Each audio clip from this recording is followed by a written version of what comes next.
혹시 그거 아세요? 지금 여러분 주머니 속에 있는 그 스마트폰이요. 돈과 신용의 판을 완전히 뒤바꾸고 있다는 거요. 오늘 이 시간에는 빅테크와 중앙은행이 우리의 금융생활을 어떻게 바꾸고 있는지, 그리고 그 거대한 변화 속에서 우리가 뭘 얻고 또 뭘 잃게 될지 한번 깊숙이 들여다보겠습니다. 자, 이런 세상 한번 상상해 볼까요? 은행 같은 거 없이도요, 그냥 내가 온라인에서 뭘 하고 다니는지 그 디지털 발자국만으로 신용을 증명하고 대출까지 받을 수 있다면 어떨까요? 이게 바로 오늘 우리가 파헤쳐볼 미래의 핵심 질문입니다. 모든 건 사실 아주 멋진 꿈에서부터 시작됐어요. 바로 기술이 금융의 아주 오래된 문제죠. 이 담보라는 벽을 마침내 허물어줄 거라는 그런 기대감이요. 지금까지 우리가 대출 받으려면 어땠나요? 그렇죠. 집이나 차처럼 뭔가 눈에 보이는 자산, 그러니까 담보가 꼭 있어야 했어요. 은행은 이걸 믿고 돈을 빌려주는 거고요. 이게 뭐 확실한 방법이긴 한데 바로 이 점 때문에 담보가 없는 정말 많은 사람들은 아예 금융 시스템에 발도 못 붙이는 거죠. 근데 핀테크가 내놓은 그림은 완전히 달라요. AI가 내 온라인 활동 데이터를 쫙 분석해서 신용도를 매기고 모든 거래는 투명하게 디지털 원장에 기록돼서 앞으로 벌어들일 수익에서 대출금이 착착 빠져나가는 거죠. 이게 무슨 뜻이냐면요. 바로 나의 미래 소득이 새로운 형태의 디지털 담보가 된다는 얘기예요. 와, 진짜 완벽해 보이지 않나요? 그런데 말이죠. 이 멋진 비전에도 아주 간단하면서도 정말 치명적인 약점이 하나 숨어 있었습니다. 바로 장외거래라는 문제예요. 장외거래, 이게 뭐냐면요. 쉽게 말해서 감시망을 피해서 몰래 거래하는 거예요. 현금처럼 추적 안 되는 걸로요. 이렇게 되면 플랫폼 입장에서는 이 사람이 진짜 얼마를 버는지 알 길이 없잖아요. 그럼 그 기껏 만들어 놓은 자동 상환 시스템은 그냥 무용지물이 되는 겁니다. 바로 이 문제 때문에 핀테크의 꿈이 그냥 꿈으로 끝날 뻔했어요. 이 골치 아픈 장외거래 문제를 해결하겠다고 나선 첫 번째 주자가 바로 아마존이나 알리바바 같은 거대 빅테크 기업들입니다. 이들은 자신들만의 벽으로 둘러싸인 정원, 일종의 성을 쌓기 시작했어요. 빅테크는 디지털 담보라는 개념을 현실로 만들어냈어요. 자, 한번 비교해 볼까요? 옛날 담보가 내가 가진 것, 뭐 집이나 차 같은 거였다면요. 이 디지털 담보는 플랫폼 안에서 내가 앞으로 벌어들일 것에 초점을 맞추는 거죠. 모든 거래를 자기네 플랫폼 안에서만 하게 만들어서 딴 데서 현금으로 몰래 거래할 생각 자체를 못하게 만드는 아주 강력한 방법인 셈입니다. 하지만 당연히 세상에 공짜는 없죠. 이 해결책에는 대가가 따릅니다. 플랫폼은 시장을 완전히 장악해버리고 높은 수수료를 매기고 우리의 모든 데이터를 싹 다 가져가요. 결국 우리는 신용을 얻는 대신 돈과 프라이버시를 내줘야 하는 상황에 처한 거죠. 자, 이렇게 빅테크가 독점하는 거 아니냐 이런 우려가 커지니까 완전히 다른 해결사가 등판합니다. 바로 정부, 특히 중앙은행이 직접 나서는 공공의 선택지가 등장한 거죠. 근데 공공원장이라고 해서 다 똑같은 건 아니에요.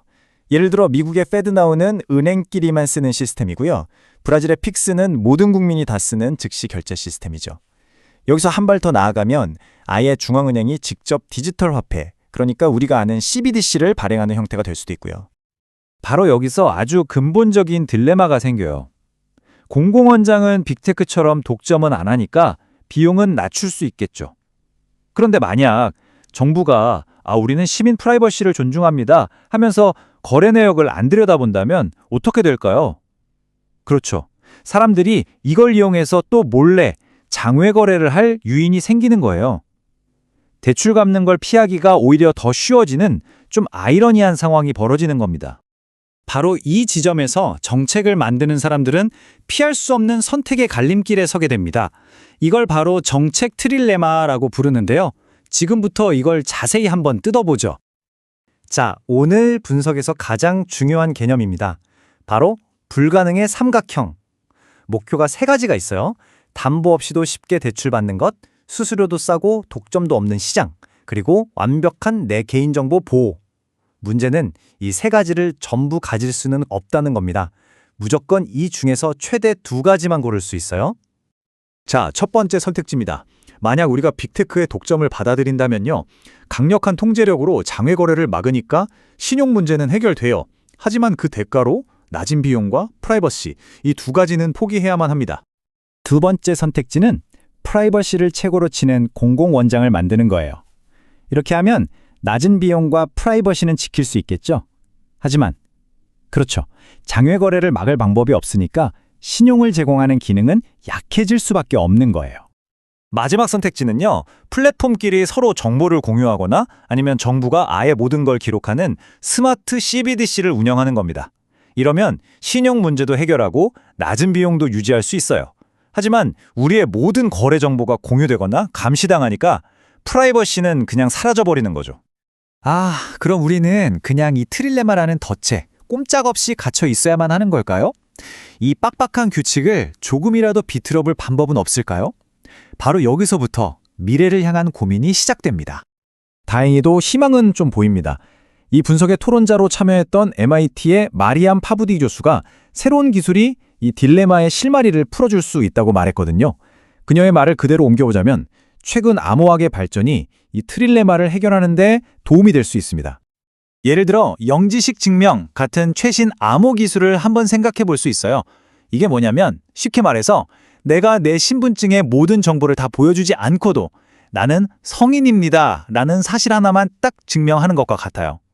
그러니까 내 프라이버시는 완벽하게 지키면서도 신용평가에 꼭 필요한 최소한의 정보만 확인할 수 있는 그런 길이 열릴 수도 있다는 거죠. 이런 식으로 기술과 제도를 섞어서 여러 가지 하이브리드 방식들이 지금 논의되고 있어요.